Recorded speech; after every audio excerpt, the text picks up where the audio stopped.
Sa 2026, even 2027, merong dalawang bansang Asia na talagang matuloy yung gera.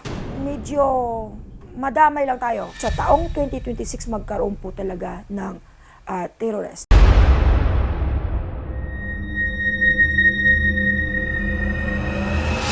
Hello po mga ka-PTV, sa video na ito ay tatalakayin natin ang masasamang pangitain sa isang lugar na ito ayon sa mga visions ni Madam Rudy Baldwin.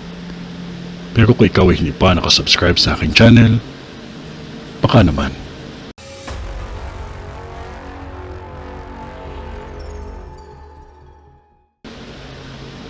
Maging handa ang lugar na ito dahil masusundan ng dalawang malalakas na lindol.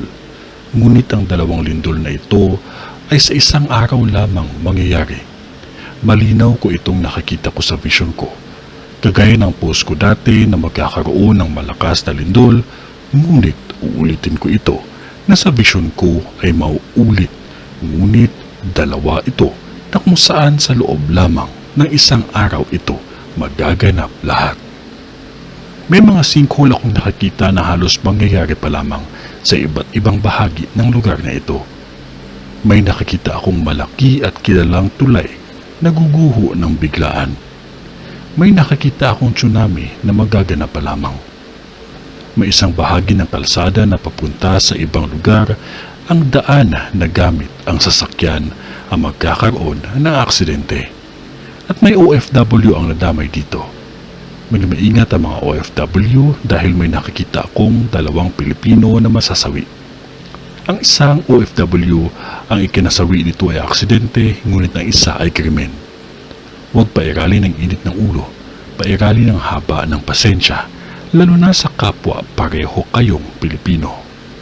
Sa vision ko, nakikita ko ang isang malaking gulo, isang malaking sigalot at hindi pagkakaunawaan na mauuwi sa napakalaking gulo, at pag ito ay hindi maayos o maresolba ang problema, mauuwi ito na isang malaki at malawakang gulo na may hahambing natin sa mga nangyayari sa Middle East. Isang hindi inaasahang gulo ang magaganap pa lamang, ngunit ramdam natin ang sigulot dito sa Pilipinas. Mahirap man ito paniwalaan, ngunit malinaw ito na nakikita ko sa vision ko.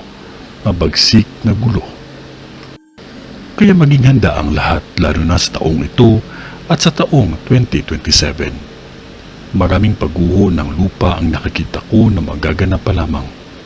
May lindol man o wala, ngunit ang pagguho ng mga lupa ay halos maya-maya.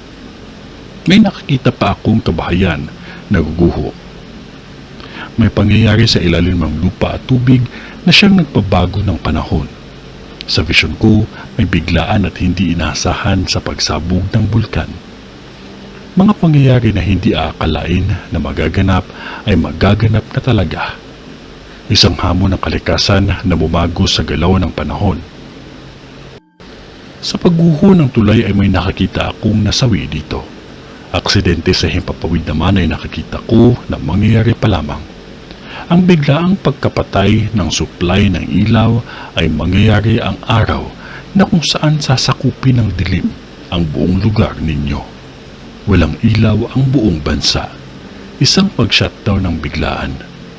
May OFW akong nakikita at kasambahay na Indonesian ang masasawi dahil sa kamandag ng hayop.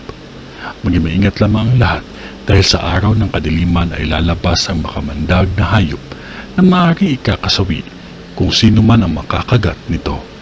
Manalangin tayo palagi upang tayo ay gabayan ng Diyos Ama.